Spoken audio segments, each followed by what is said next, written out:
Apocalipse capítulo 2, versículo 8 até o versículo 11. Irmãos, enquanto você acha, eu preciso te dar aqui a introdução desse texto. Às vezes nós pensamos, que nós sofremos demais. Como eu estou sofrendo? Mas a nossa conclusão pode estar errada se nós olharmos para o sofrimento de outras pessoas e quando nós comparamos o nosso sofrimento com o sofrimento de outros, nós pensamos, meu Deus, eu não estou sofrendo nada, eu achei que eu estava sofrendo. Então, quando nós pensamos que nós estamos sofrendo, nós não estamos sofrendo nada.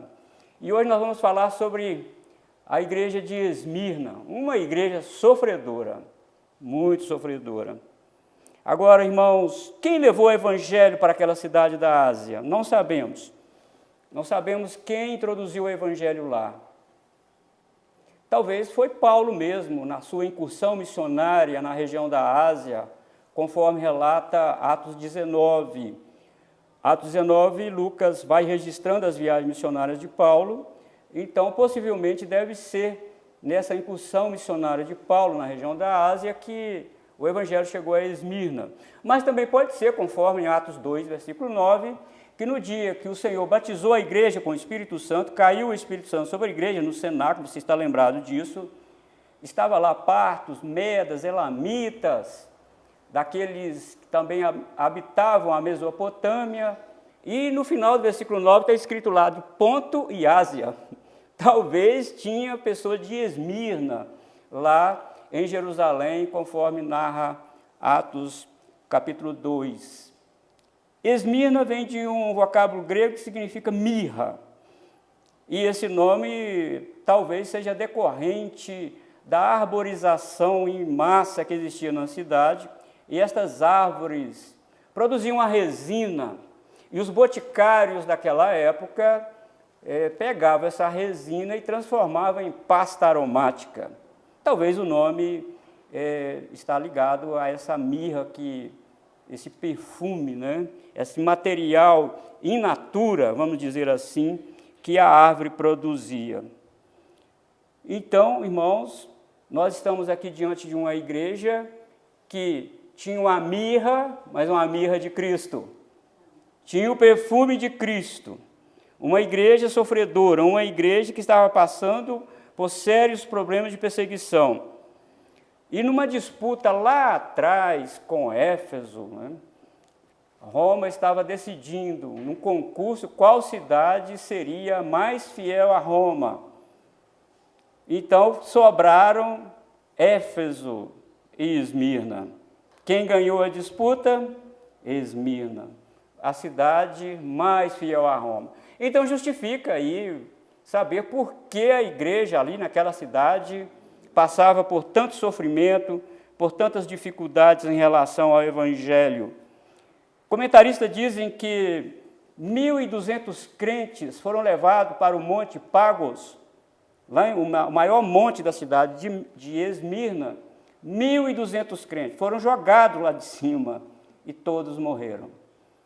Noutra feita, não parou a igreja, eles não conseguiram parar a igreja por causa disso, pegaram mais 800 crentes, levaram para lá, com certeza com seus filhos, bebês, crianças, e jogaram também lá de cima, e todos eles morreram. Eu não sei se você assistiu o documentário da Segunda Guerra Mundial, quando os Estados Unidos cercaram o Japão. O general da época, que era muito benquisto com o imperador naquela época, era o imperador do Japão, e ele conclamou ao povo japonês para não se entregar aos Estados Unidos. E tinha um monte lá muito alto. E ele disse, vão todos para o monte e se joguem de lá, mas não se entrega aos Estados Unidos. E eles fizeram. Bebês, mostraram, naquela época, uma imagem preta e branca, mostraram os bebês estilhaçados lá embaixo, as crianças. Então, é para você ter uma ideia de que o Império Romano, aliado com a sinagoga de Satanás que tinha dentro da cidade de Esmirna, para torturar a igreja, levar, incidir sofrimento para aquela igreja. Tinha lá um templo dedicado a alguns deuses. O deus Zeus, Afrodite, vocês lembram, né, dessa deusa Afrodite, Esculápio, e mais uma série de deuses, Cibele. Então, esses deuses eram adorados como entes pessoais que abençoavam a cidade de Esmirna. A cidade de Esmirna tinha uma arquitetura de tirar o fôlego. Todo mundo que entrava na cidade de Esmirna pensava, que cidade linda! Uma arquitetura bem talhada, e cada edifício, cada construção, lá no topo da construção, tinha lá talhada uma coroa do Império Romano. Vocês estão percebendo porque a igreja lá dentro sofria demais, e ela foi colocada pelo Império Romano como a coroa da Ásia. Ela era a coroa da Ásia, Esmirna, tão bonita que a cidade era, bem arborizada, linda a cidade. Mas, irmãos, tinha algo muito maravilhoso na cidade, que não era as 7 maravilhas do mundo daquela época, era muito mais do que as 7 maravilhas do mundo. Existia lá a Igreja de Cristo, o povo de Deus, a família de Deus estava lá. Aqueles que adoravam ao Senhor, em detrimento de sofrimento, de angústia, de tortura, em detrimento destas coisas, tinha lá a igreja do Senhor que adorava Ele.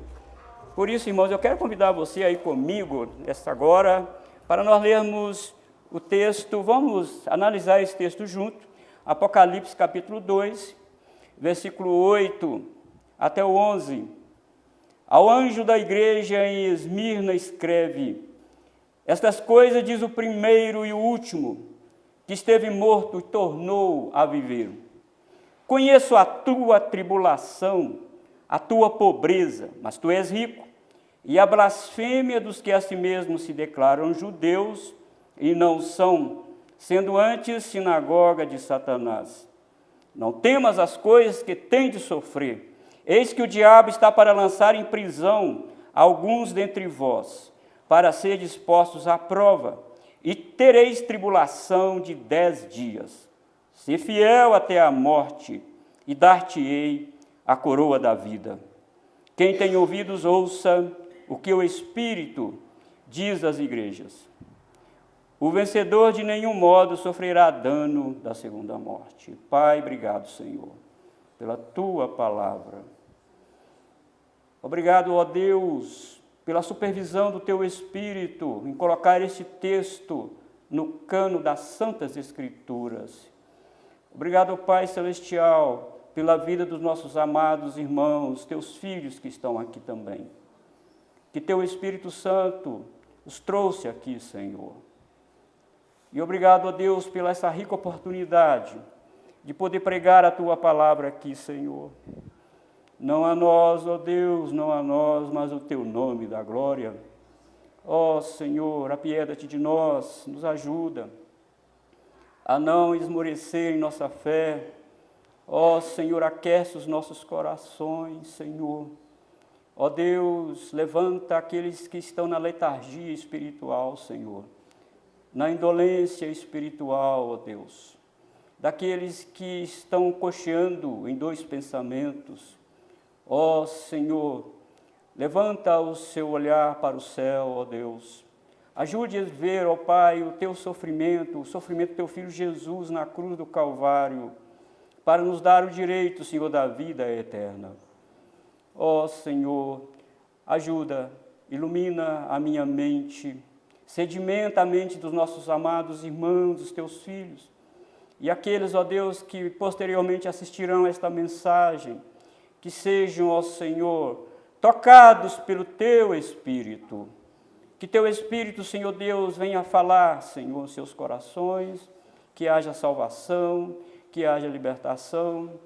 Eu oro, ó Deus, para que todas as algemas de Satanás caem por terra, Eu oro, ó Deus, para que toda prisão, todo cadeado, Senhor, do cárcere da alma, seja, Senhor Deus, aberto, pelo poder do Evangelho. Ó Senhor, ajude-nos, nós pedimos, no nome de Jesus. Amém. Irmãos, Jesus encoraja a sua igreja a permanecer fiel a Ele. E eu vejo aqui nesse texto, queridos, 3 maneiras do Senhor encorajar a sua igreja sofredora. E a primeira maneira está aí no versículo 8. O Senhor Jesus mostra o seu poder sobre a vida e a morte. Ele começa dizendo: eu sou o primeiro e o último. Eu estive morto e agora estou vivo. Esmirna, amados irmãos, podia ser a primeira na preferência de Roma. Podia ser a primeira na preferência dos nobres e ricos da terra. Mas Cristo é o primeiro e o último de toda a criação. E ele começa se identificando assim para a igreja de Esmirna, porque historicamente a igreja também, a cidade, melhor dizendo, de Esmirna, passou por um tipo de morte política, morte financeira. Ela foi fundada no ano 1000 a.C. e ela passou dentro desse período de 1000 anos muitos reveses políticos e financeiros. Houve um tempo que no ano 600 a.C. os lídios invadiram Esmirna e destruíram-na completamente. E ela não era mais aquela cidade pujante financeiramente. Ela passou a ser uma colônia de povos, um amontoado de povos aqui e ali.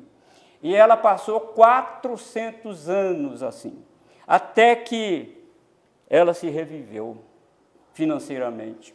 E o Senhor Jesus dirige a igreja de Esmirna usando esse contexto político, histórico da cidade e trazendo uma verdade ímpar para aquela igreja, dizendo: eu sou o primeiro e o último.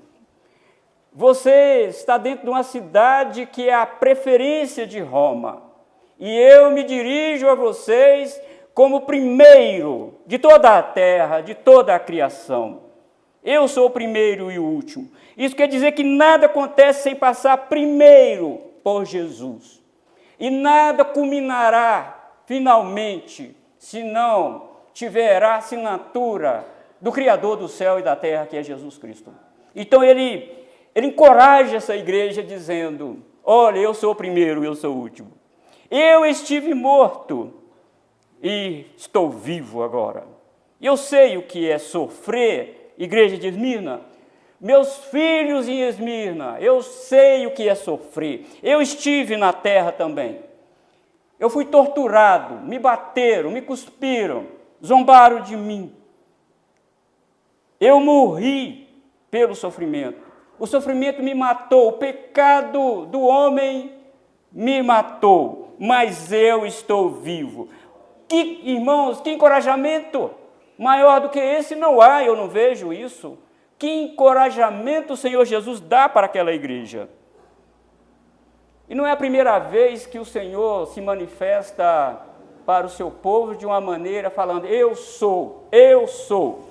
Em Isaías 44, versículo 6, assim diz o Senhor, Rei de Israel, seu Redentor, o Senhor dos exércitos, eu sou o primeiro e o último, além de mim não há Deus. Nesse contexto do profeta Isaías, o povo estava na iminência de sofrer o grande cativeiro da Babilônia. E Deus, nesse contexto de sofrimento, de separação de famílias, de perdas de bens, o Senhor se apresenta através do profeta Isaías dizendo: eu sou o seu Redentor, eu sou o Rei de Israel. Não será Nabucodonosor, eu sou o Rei de Israel, eu sou o Redentor de Israel, eu sou o Senhor dos exércitos, eu sou o primeiro e eu também sou o último. E além de mim não há Deus. Que conforto, irmãos, que conforto nós temos aqui. Quanto encorajamento nós temos aqui. E você lembra lá no capítulo 1, versículo 17, se você quiser dar uma olhada, está aí, talvez na mesma página da sua Bíblia, em Apocalipse 1 e 17, Quando o vi, caí a seus pés como morto.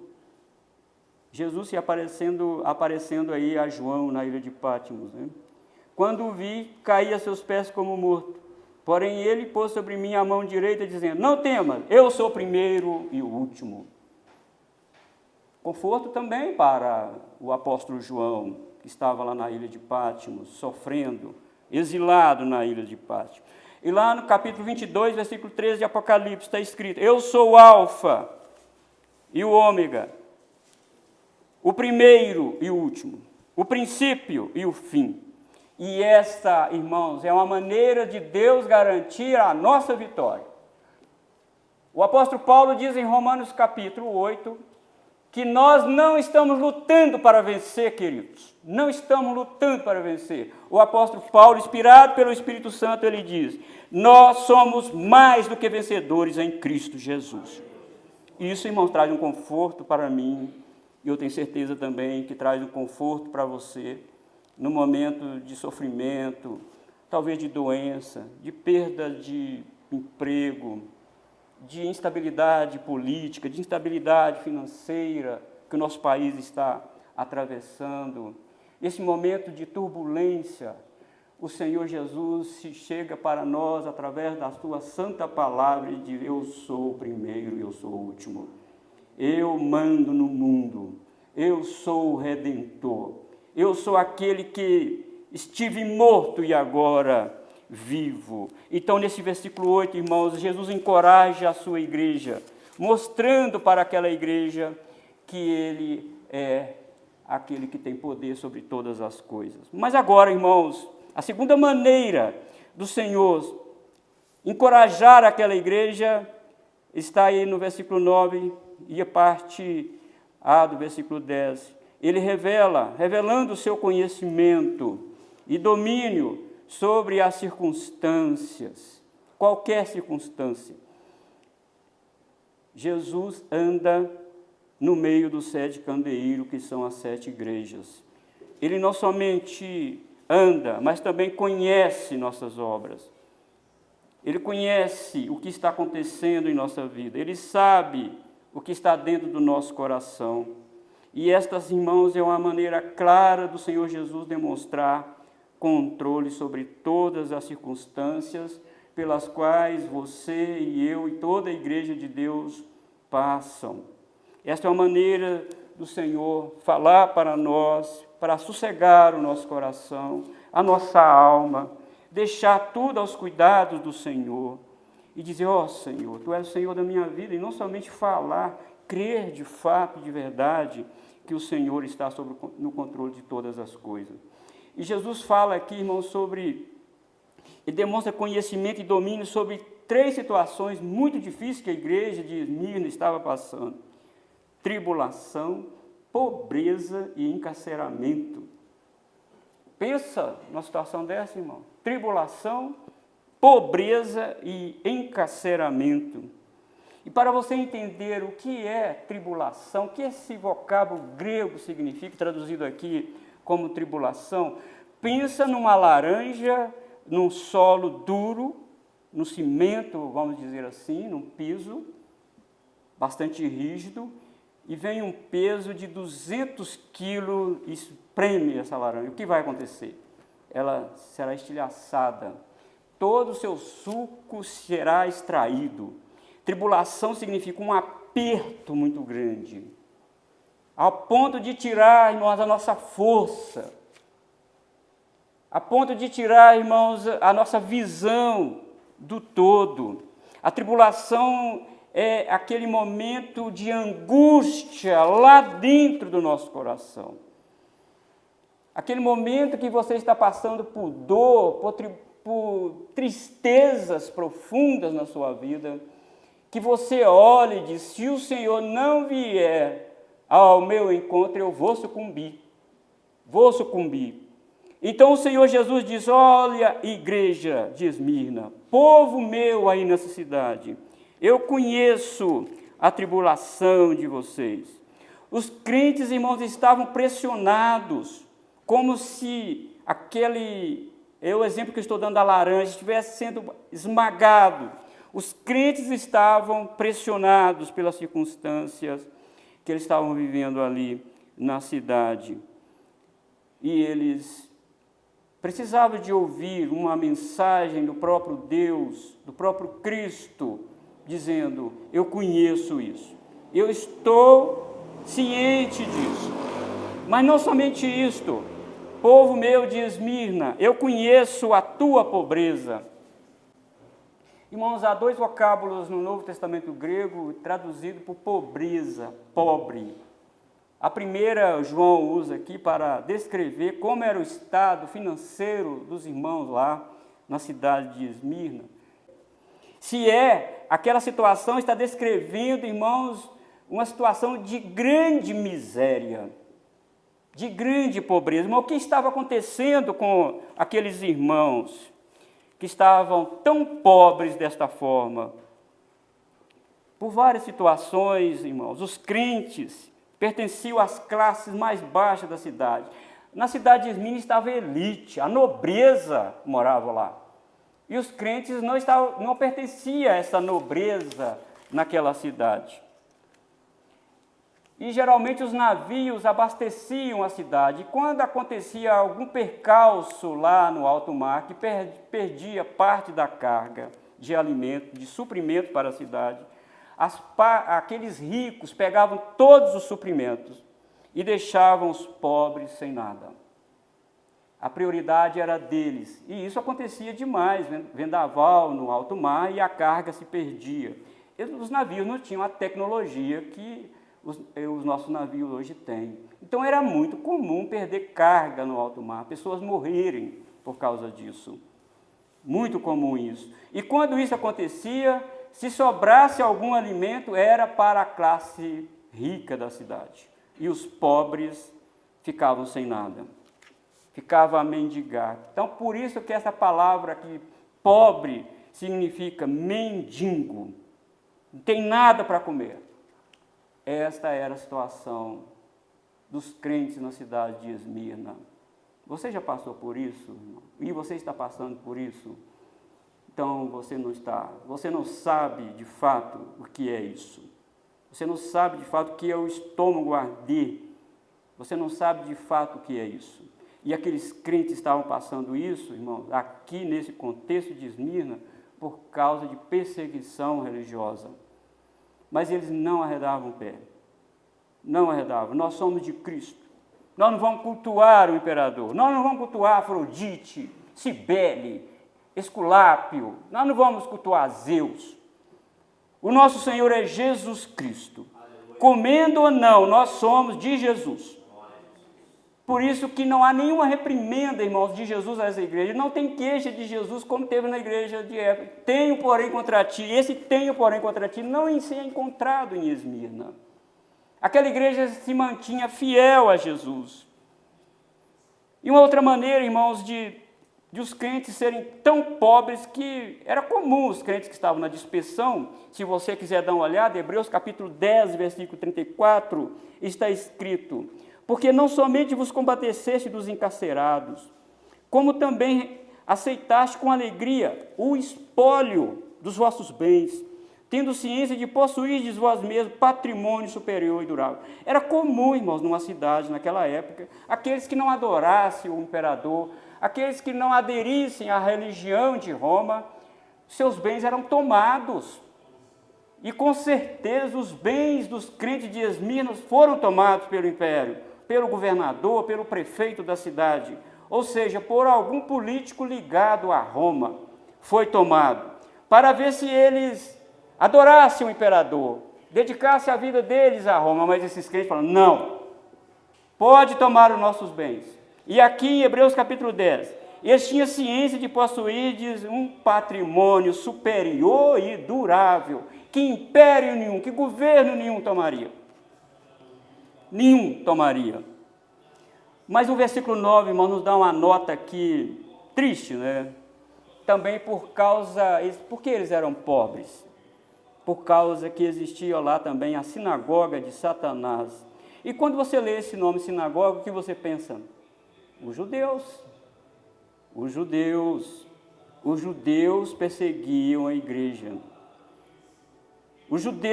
Alguns judeus nunca aceitaram a fé em Cristo. Eles perseguiram Jesus. Entregaram Jesus para o governo de Roma, naquela época o governador Pôncio Pilatos. Foram os judeus que fizeram isso. Atos dos Apóstolos mostram os apóstolos sendo perseguidos pelos judeus. O apóstolo Paulo perseguido também pelos judeus. Inclusive em Éfeso ele pregava na sinagoga e ele teve que sair da sinagoga e ir pregar na escola de Tirano. Nós vimos isso domingo passado. Os judeus sempre perseguiram a igreja. E eles tinham liberdade para negociar em qualquer lugar que eles estivessem, desde que eles aderissem a Roma. Então, até o ano 70, Roma não importava se eles adorassem a outros deuses, desde que eles também fossem fiéis aos deuses de Roma. Então, os judeus sempre se opuseram à fé cristã, sempre se opuseram a Cristo. E Jesus chamou esses judeus que estavam ajudando o prefeito, o governador, o político de Roma que estava na cidade de Esmirna, a prender os crentes, a impetrar sobre eles a pobreza, a tribulação, o encarceramento. Então, esses judeus, Jesus chama de quê? De sinagoga de Satanás. Eles eram usados por Satanás para fazer isso. E o Senhor Jesus disse aqui no versículo 9, nessa introdução: conheça a tua tribulação, a tua pobreza e a blasfêmios que a si mesmo declaram judeus não são, sendo antes sinagoga de Satanás. Sinagoga de Satanás, nós vamos ver lá também, em outra carta à igreja, era aqueles que mentem, dizendo ser uma coisa e não eram. Meus irmãos, quantas sinagogas de Satanás nós temos no grande conglomerado gospel por aí. Não servem a Deus, são interesseiros, vão à igreja para receber bênção de Deus, fazem campanha, não é para adorar a Deus, é para receber coisas de Deus. Mentem, dizendo que são servos de Deus. E Jesus disse: todos aqueles que dizem ser uma coisa e não são, são sinagoga de Satanás. Quantas sinagogas de Satanás nós temos espalhadas aí? Transvestida de ovelha, com paletó, com gravata, falando o nome de Jesus, orando para as pessoas, mas, irmãos, são sinagoga de Satanás. Jesus disse claramente certa vez: quem não é por mim é contra mim, quem comigo não ajunta espalha, ou está comigo ou não está. E aqui a igreja de Esmirna, irmão, não abrimos mão do nosso Senhor e Salvador Jesus. E aqui o Senhor Jesus diz: vocês estão sofrendo muito, tribulação, pobreza, mas eu tenho uma notícia para vocês que vai piorar um pouco, não vai melhorar. Eis que o diabo está para lançar alguns de vós na prisão. Não temas as coisas que têm de sofrer. Eis que o diabo está para lançar em prisão alguns dentre vós, para ser dispostos à prova, e tereis tribulação de 10 dias. Ser fiel até a morte, e dar-te-ei a coroa da vida. Ou seja, ser fiel até ao ponto de morrer. Essa é a tradução mais fiel ao original grego. Ser fiel até o ponto de morrer. Ser fiel, mesmo que isso te leve à morte, seja fiel. Mesmo que isso te torture e te leve à morte, seja fiel. Tribulação de 10 dias, não temas. Vocês estão passando por tribulação, por pobreza, mas vocês vão ser presos também. Eles vão prender vocês, alguns de vocês, para colocar a fé de vocês à prova. Irmãos, a igreja nunca teve e nunca terá na face da terra facilidade. Nunca. Nunca. O epicentro político, financeiro, tudo que ocorre no mundo é em razão da igreja. Jesus é o Senhor de toda a terra. Ele tira governo e coloca governo em prol da igreja. Quando o Senhor quer refinar a igreja, fazer a igreja voltar para Ele, Ele dá governo ímpio, perverso, para refinar a igreja. Aconteceu isso na história de Israel, e aconteceu ao longo da história da igreja. Se você ler os 2000 anos da história da igreja, você vai ver. Até o ano 400, a igreja passava por grande tribulação, e quando Constantino oficializou a igreja, o cristianismo como a religião do império, ficou fácil, muito fácil, e foi entrando idolatria, aí foi entrando imagens dentro da igreja, foi pintando imagens no muro da igreja, fizeram templo para a igreja, antes não tinham templo, e foram colocando, irmão, relíquia dos apóstolos dentro da igreja, e começaram a fazer orações pelos mortos. Na plena Idade Média, a idade das trevas, a igreja foi incutindo medo nas pessoas. Tem bruxo ali, tem bruxaria aqui, você precisa vir para cá, fazer uma penitência para o sacerdote, para você ficar livre da bruxaria. E as pessoas tinham muito medo de bruxo, de bruxaria, mas nada disso. É mula sem cabeça, tudo foi criado dentro da religião. Por quê? Abriram as portas. E essas misérias foi entrando dentro da igreja e matou a igreja. Até que em 1517 o Senhor diz: chega, a igreja falsa vai para lá e a igreja verdadeira vem para cá. É isso que o Senhor fez. A igreja, irmão, verdadeira sempre passa por tribulação, sempre. E aqui o Senhor Jesus disse: alguns de vós vão ser presos. 10 dias aqui nós não vamos colocá-lo como 10 dias literais. Nós não vamos pensar desta forma, porque nós pensar em número no Apocalipse como literal, nós vamos criar um grande problema hermenêutico e exegético aqui. Mas 10 dias aqui não está dizendo que são 10 dias literais. Conforme observou o reverendo Leandro Lima, o número 10 está associado às forças malignas. No capítulo 9, versículo 16 de Apocalipse, o número da cavalaria de destruição na terra está associado ao número 10. Cavalaria do inferno está associado ao número 10. No capítulo 12, versículo 3, e o capítulo 13, versículo 1, nos diz que tanto o dragão como também a besta tinham 10 chifres. Então o número 10 no Apocalipse, aqui nesse contexto, significa as forças do inferno. E você vê pelo contexto do próprio livro aqui, e do próprio texto que nós lemos, que tinha uma sinagoga de Satanás lá dentro. Então esse número 10 aqui não representa 10 dias literais, mas manifestando a força total do mal contra a igreja. Vocês vão ter tribulação de 10 dias, ser fiel até a morte, e dar-te-ei a coroa da vida. Todo ano tinha os Jogos Atléticos em Esmirna. Muitos competidores de todo o Império Romano iam para Esmirna competir. Era a corrida mais aguardada da Ásia Menor. E o vencedor, era colocado na cabeça dele uma coroa de louro. Ele passava pelas ruas de Esmirna, sendo saudado pelo povo, como vencedor dos Jogos Atléticos daquele ano. E Jesus chega e diz: se você vencer esse sistema aí, eu não vou dar para você uma coroa de louros, eu vou dar a você uma coroa da vida. Oh, que encorajamento isso! Você terá uma coroa da vida. Não é isso que murcha. Coroa de louro é um ramo na cabeça, um símbolo de vitória. Se você vencer a sinagoga de Satanás, a tribulação, a pobreza, e não me negar, eu vou dar a você uma coroa da vida. Isso, irmãos, é um baita encorajamento para aquela igreja sofredora. O Senhor Jesus sempre se dirige ao povo sofredor, o povo dele, com encorajamento. Eu sou aquele que é o primeiro, que é o último. Eu estive morto e agora estou vivo. Eu conheço tudo que está passando por aí. E eu ando no meio dos 7 candeeiros. Eu ando no meio da igreja. Eu tenho um andar investigativo. Sou eu que seguro as 7 estrelas na minha mão direita. Sou eu que conservo a igreja. Sou eu que mantenho ela de pé.